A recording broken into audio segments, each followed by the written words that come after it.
nós queremos saudar a todos com a paz do Senhor Jesus. O assunto nesta hora é comunhão e a vida no terceiro dia. Eu convido os irmãos para abrirmos a palavra de Deus no Evangelho de João, capítulo 8. Nós vamos ler em conjunto João capítulo 8, versículo 56. João 8, 56. João capítulo 8, versículo 56. Amém? Podemos ler? Leiamos. Abraão, vosso pai, exultou por ver o meu dia, e viu-o e alegrou-se. Meus irmãos, vou iniciar a mensagem, a aula, com uma pergunta. Qual foi o grande evento? Qual foi o grande acontecimento no projeto da salvação, no plano da salvação, que eclodiu, que aconteceu no terceiro dia? Hein? A ressurreição. Tudo bem, é isso mesmo. Então este tema, a vida no terceiro dia,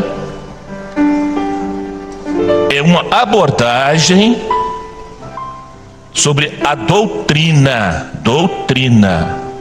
da morte e da ressurreição de Jesus. Porque a partir da ressurreição de Jesus, preste atenção,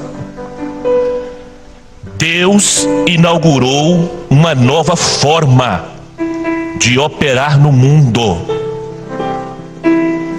e principalmente na vida da igreja. A partir da ressurreição, Jesus estabeleceu,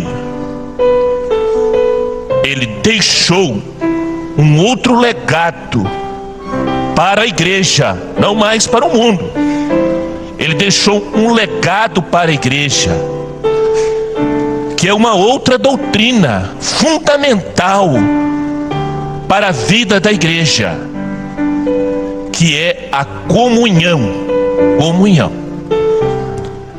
Reunião é uma coisa, ajuntamento é uma coisa, agora comunhão é algo bem diferente. E ele deu início, é por isso os irmãos se lembram do lema do ano passado: e perseveravam na doutrina e na comunhão. Ele dá início a esse legado, dessa doutrina chamada comunhão, antes da ressurreição. Ele disse assim nos evangelhos: onde estiverem 2 ou 3 reunidos em meu nome, ali eu estarei. Isso vai se cumprir. Esta palavra, esta frase, ele é profética, vai se cumprir. Onde estiverem 2, onde se cumpriu, pastor?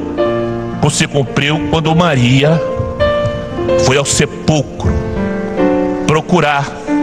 foi procurar o Jesus morto, foi procurar apenas aquele que era um passado para ela, era um pretérito.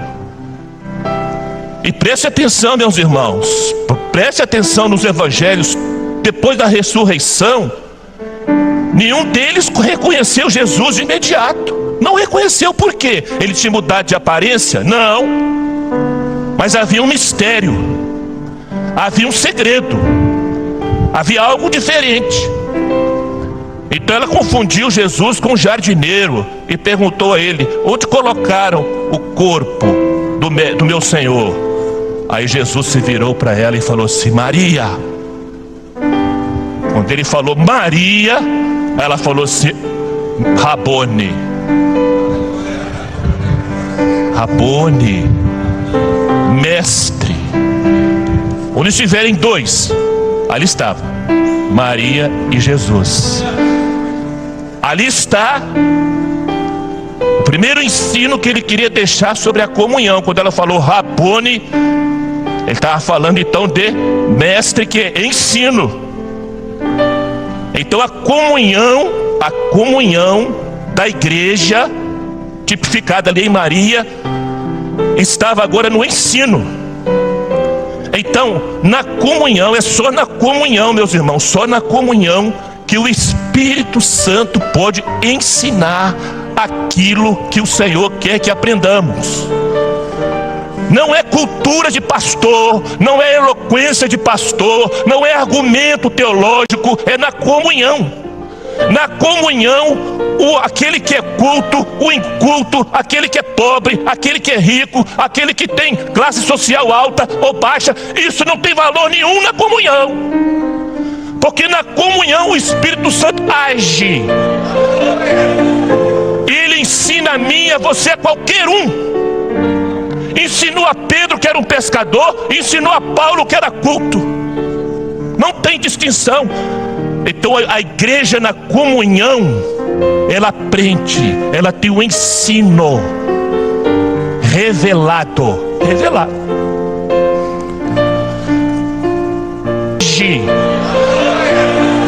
Ele ensina a mim, a você, a qualquer um.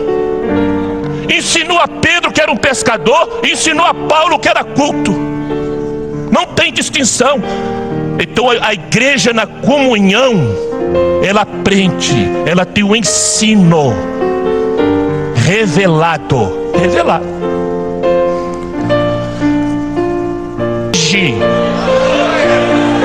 Ele ensina a mim, a você, a qualquer um. Ensinou a Pedro, que era um pescador, ensinou a Paulo, que era culto. Não tem distinção. Então a igreja na comunhão, ela aprende, ela tem o ensino revelado. Jesus estava conversando aqui a respeito daquilo que Jesus tinha feito, o que Jesus era, o que aconteceu, como é que estava o coração deles. Como estava o coração deles? Triste, angustiado, sem esperança. Aí o viajante se aproxima. O que está acontecendo? Aí eles, olha a expressão que eles usaram: olha, mas já é o terceiro dia. Pode olhar lá, na Bíblia lá. Mas já é o terceiro dia e você não sabe o que aconteceu. Aí Jesus começou a falar. Começou a falar a mesma coisa que eles estavam falando, que era a história dele mesmo, dos profetas. Quando chegaram em Emaús, ele fez que ia embora. Eles falaram assim: não vai embora não, fica conosco, já é tarde, fica conosco. Jesus entrou. Eles estavam conhecendo Jesus ainda, mas eles eram discípulos e não estavam conhecendo Jesus. Quando Jesus partiu o pão, olha, meus irmãos, que paradoxo profético. Aqui é um paradoxo profético. Quando Jesus parte o pão, ele despedaça o pão, tira um pedaço para um pedaço para outro. Quando ele parte o pão, sabe o que aconteceu? Comunhão. Então Jesus se entregou Jesus se despedaçou, Jesus partiu o pão, não para mim fundar a minha religião, você a sua, abrir uma tenda e cada um viver isolado, não. Ele parte o pão para a igreja estar na comunhão, para ela estar agregada, para ela estar junta. Quando ele partiu o pão, Jesus desaparece. Sabe o que eles falaram? Porventura não ardia em nós o coração quando ele falava?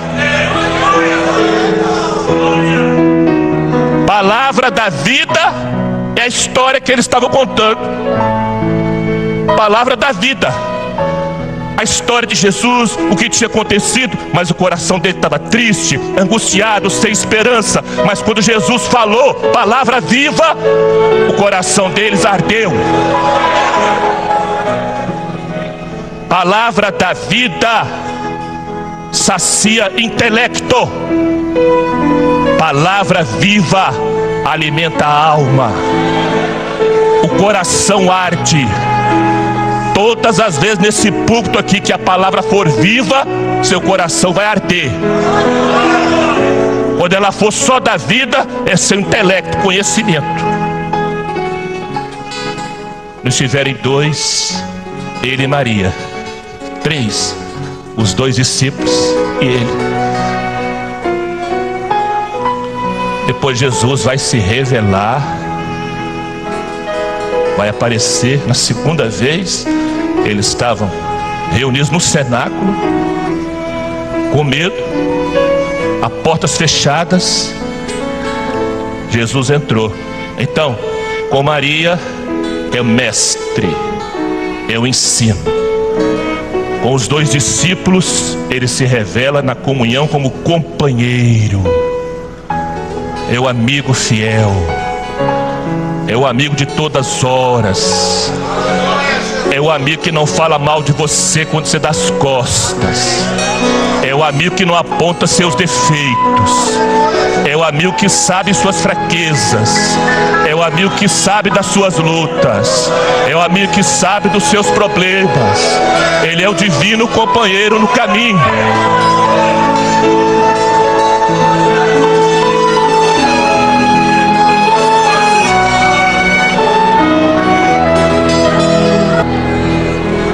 Quando ele se revela, então preste atenção, meus irmãos, depois da ressurreição, isso aqui é importante os irmãos aprenderem. Depois da ressurreição, guardem isso, muito importante isso aqui na aula. Depois da ressurreição, só conheceu Jesus aqueles a quem ele se revelou. Então Jesus é uma revelação do Espírito Santo. Se o Espírito Santo revelar Jesus, tem comunhão. Se tem comunhão, o Espírito Santo revela Jesus. Quando ele aparece aos 11, estavam com medo, portas fechadas, trancadas, mas ele 12, a igreja. Aí ele diz: paz seja convosco. Então ali se revela agora como o quê? Com Maria foi como mestre, com os discípulos como companheiro, mas ele agora se revela como irmão. Como irmão, paz seja convosco. A paz do Senhor, meu irmão. Por quê? Porque a igreja é uma família. Nós temos berços diferentes, gênios diferentes, culturas diferentes, sotaques diferentes, mas temos o mesmo sangue. O mesmo sangue, que é o sangue de Jesus, que é o Espírito Santo. Então na sua ressurreição, no terceiro dia, Deus inaugura então uma nova forma de operar no mundo. As vitórias de Jesus na ressurreição foram completas. Então na ressurreição ele venceu o Império Romano. O Império Romano não conseguiu impedir sua ressurreição. Colocaram a pedra no túmulo, colocaram guardas, fizeram tudo. Os religiosos não conseguiram impedir. A ciência, todas as leis da quarta medida do universo criador foram vencidas na ressurreição. E não só isso, na sua ressurreição ele venceu o mundo, ele venceu o adversário e ele venceu a morte. E ele passa a ser então o Senhor de todas as coisas. E é por isso que ele diz: é-me dado todo o poder nos céus e na terra.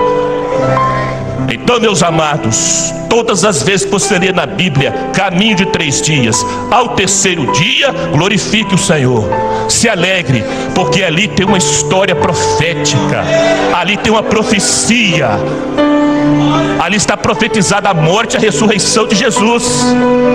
Então a vida no terceiro dia não é da criação, a vida no terceiro dia é da ressurreição. Qual foi o grande divisor? Qual foi o grande divisor entre Jesus histórico e Jesus ressurreto? Qual foi o grande divisor entre Jesus histórico e o Jesus revelado? O grande divisor foi a morte. E é por isso que ele venceu a morte. E é por isso que ele ressuscitou. Porque ele morre a nossa morte, mas a sua ressurreição nos trouxe sua vida. Qual vida? Qual vida? Eterna. Eterna. Então a vida no terceiro dia é uma história profética. Vamos ao texto que nós lemos. Vamos ao texto que nós lemos. Abraão, vosso pai, exultou por ver o meu dia, e viu-o e alegrou-se. Aí eu pergunto aos irmãos: peraí, pastor, Jesus está dizendo que Abraão viu o dia dele? Sim, ele falou isso aqui. Mas Abraão viveu 2000 anos antes de Jesus.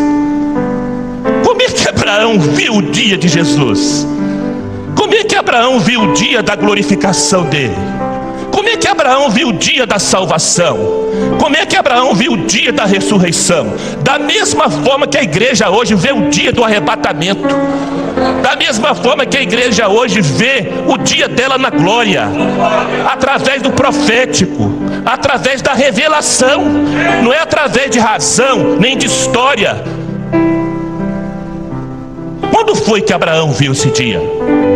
Os irmãos sabem, os irmãos conhecem a história. Deus chegou para Abraão e falou assim: Abraão, eu quero que tu sacrifiques o teu filho, o filho que tu amas. O Senhor fez questão de dizer: eu sei que tu amas. Sacrifica o teu filho. Eu quero o teu filho em sacrifício.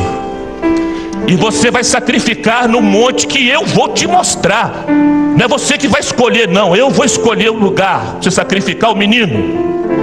Meus irmãos, vamos parar aqui e vamos raciocinar. Hein? Vamos raciocinar. Vamos racionalizar aqui. Abraão, quando Deus pediu aquilo a Abraão, ele podia ter argumentado com Deus. Podia, ele podia. Ele podia dizer assim: Senhor Deus, que Deus és tu? Que tipo de Deus és tu?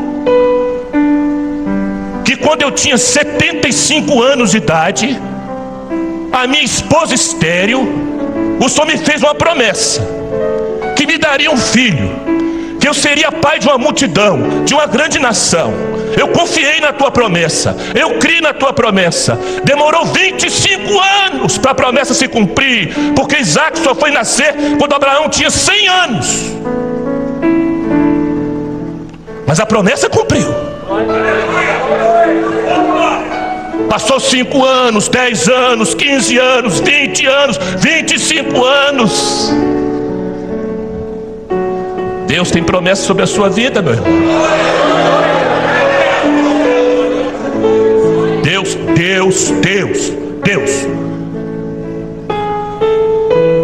Deus tem promessa sobre a sua vida. Então creia, que vai cumprir. Ele podia ter falado isso com Deus: não estou entendendo. Agora o senhor quer que eu sacrifique o menino? Outro detalhe, meus irmãos: Quem sabia daquela revelação de Deus para Abraão? Quem sabia daquele pedido de Deus para Abraão? Quem sabia? Quem sabia? Hein? Ninguém sabia. Só ele sabia. Sara também não sabia. Era só ele e Deus. Deus pediu direto para ele. Ele podia ter pensado assim: quer saber de uma coisa? E ninguém sabe disso que Deus o pediu. Ninguém sabe dessa revelação que Deus falou comigo. Eu vou aproveitar um tempo mais com o menino. Vou ficar mais uns 30 dias com Isaac. Quem sabe Deus é misericordioso. Ele podia ter feito isso. Mas a Bíblia que não. Diz a Bíblia que no outro dia, bem cedo, ele se levantou e partiu com o garoto. Vou parar aqui e fazer uma pergunta. O que é que Deus já pediu da sua vida que ninguém sabe? Hein? O que é que Deus já pediu da sua vida que só Ele e você sabe? Entrega isso. Conserta isso. Acerta isso. Para com isso. Ninguém sabe, não é? Ninguém sabe, mas Ele sabe. E Ele já te pediu. Você já entregou? Já acertou? Já corrigiu? É por isso que Abraão é o pai da fé. Porque a fé dele era genuína, era verdadeira. Vou dizer uma frase aqui, meus irmãos, uma frase até bonita, viu? Ela é bonita mesmo. E ela é fácil de dizer. Mas pensa bem na sua resposta. Abraão estava disposto a perder tudo, menos Deus. Essa é a sua fé? Essa é a minha fé? Se é a fé de Abraão. Se não é a fé de uma religião, é a fé de uma emoção. Mas a fé de Abraão é essa aqui, ó. Ele estava disposto a perder tudo, menos Deus. E diz a Bíblia que ao terceiro dia, não foi ao segundo, nem ao quarto, ao terceiro dia, Deus mostrou um monte para ele. Ao terceiro dia, Isaac, meus irmãos, Isaac já estava morto no coração de Abraão, desde quando saiu de casa. Abraão ia matar Isaac, ia sacrificar o menino. Quando chegou ao pé do monte, ele falou com os servos dele assim: ó, ficai aqui, só vai subir o monte eu e o filho, só o pai e o filho. Tudo é profético. Tudo é profético. Nós subiremos. Olha, meus irmãos, que homem de fé, Abraão. Quem somos nós, irmãos? Quem somos nós? Nós subiremos, nós adoraremos e nós voltaremos. A Bíblia não registra nenhuma ressurreição antes de Abraão, nenhuma. Mas lá em Hebreus diz que Abraão cria em Deus de uma maneira tão gloriosa e maravilhosa. Ele cria que Deus era capaz de ressuscitar Isaac. Quem subiu com o lenho foi o pai ou o filho? Abraão ou Isaac? Isaac. Apontando para quem? Apontando para Jesus, subindo o Calvário com a cruz. Isaac carregou o lenho e o pai carregou o cutelo e o fogo. Jesus carregou a cruz e na mão do pai estava o juízo e o derramar do Espírito. Se não houvesse sacrifício, se não houvesse a morte e ressurreição de Jesus, nós não estaríamos aqui. O juízo para nós seria a morte, o cutelo. Mas o juízo para nós foi fogo. Foi derramar do Espírito Santo. É a igreja batizada com o Espírito Santo por causa da morte e ressurreição de Jesus. E lá no monte, lá no alto do monte, Isaac conhecia o culto. Ensina o culto para os seus filhos. Ensina o culto, leva os seus filhos para a escola bíblica dominical. Ensina o culto para eles. Porque lá em cima Isaac sabia o culto. Tanto é que ele perguntou: meu pai, tudo está pronto, meu filho, mas cadê a vítima? Onde está o cordeiro, meu pai? Pergunta difícil, meus irmãos, para Abraão: onde está o cordeiro, meu pai? Deus proverá, meu filho. Deus proverá. Para aqueles que têm a fé de Abraão, Deus proverá.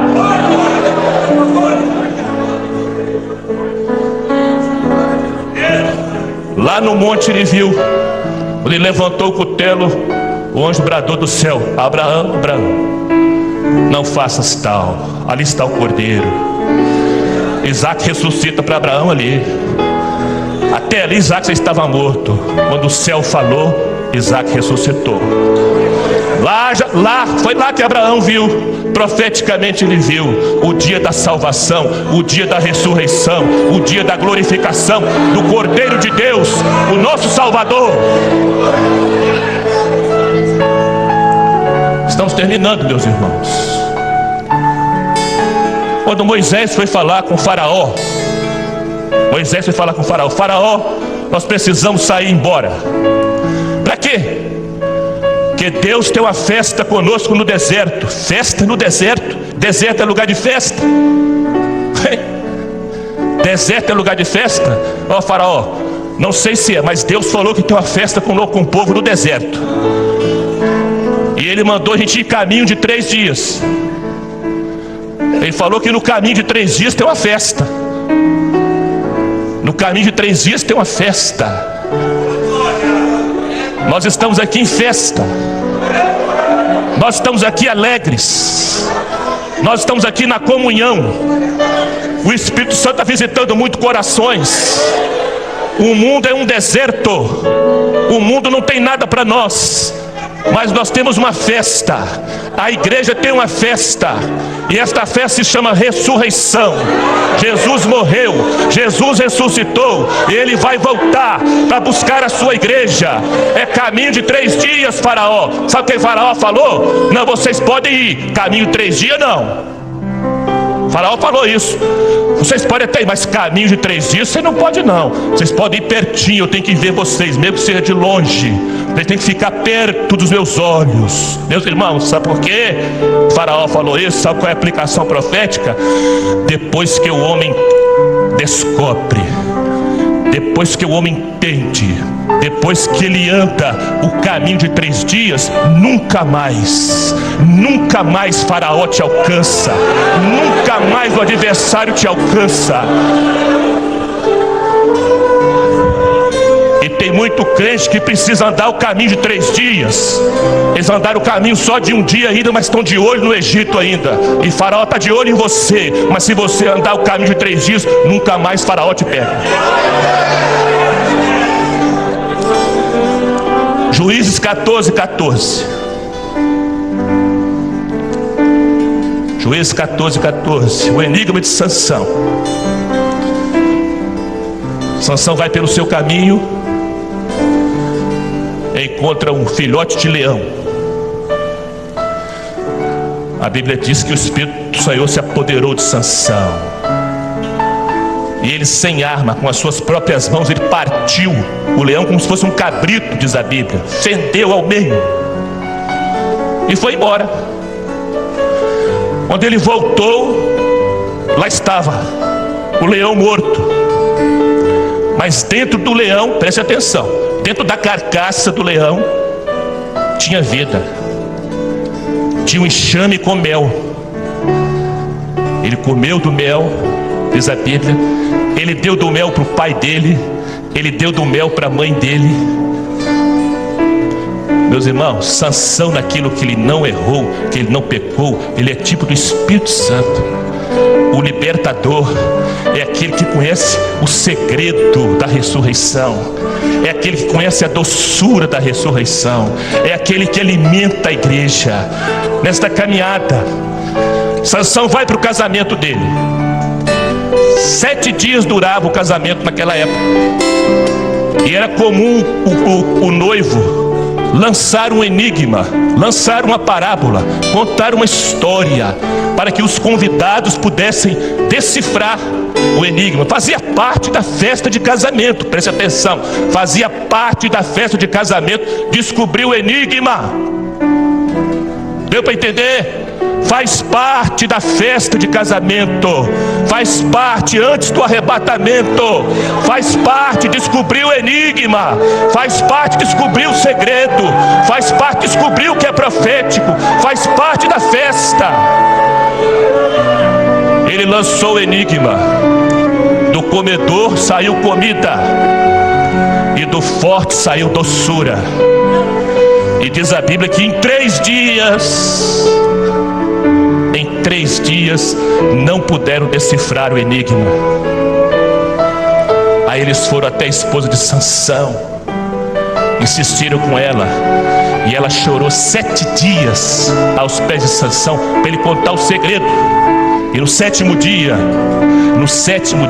ele contou. 7, meus irmãos, é o projeto de Deus. Em 3 dias não puderam descobrir o enigma. Há um mundo, há um cristianismo que não descobriu ainda o enigma da morte e ressurreição de Jesus. Eles têm a história de Jesus, eles têm até a história da ressurreição, eles têm a consciência da ressurreição, mas eles não têm a eficácia da ressurreição, eles não têm a experiência da ressurreição, eles não têm a revelação da ressurreição. E eu não estou falando que nós somos melhores porque nós temos, não. Nós somos piores porque nós estamos chorando aos pés do Senhor. Aí eles disseram para Sansão: nada há mais forte que o leão, e nada mais doce que o mel. Aí Sansão respondeu: sabe por que vocês descobriram? Se vocês não tivessem lavrado com a minha novilha, vocês nunca teriam descoberto o segredo. Ele estava profetizando ali sobre a igreja. Se o homem, meus irmãos, se o homem não lavrar com a igreja, se ele não se integrar e entregar e se humilhar e chorar, ele não descobre o enigma de Sansão, da morte e ressurreição. Onde está o profético nesse enigma? Onde está o profético nesse enigma? Sabe qual é o profético? Nada há mais doce para a igreja do que a morte de Jesus, e nada mais forte do que a sua ressurreição. O enigma de Sansão apontava para isso, para a doçura da morte e para o poder da sua ressurreição. A morte de Jesus não foi derrota, a morte de Jesus foi vitória, e a sua ressurreição é a consumação do projeto de salvação para a vida da igreja. Louvado seja o nome do Senhor. Vamos ficar de pé, vamos louvar.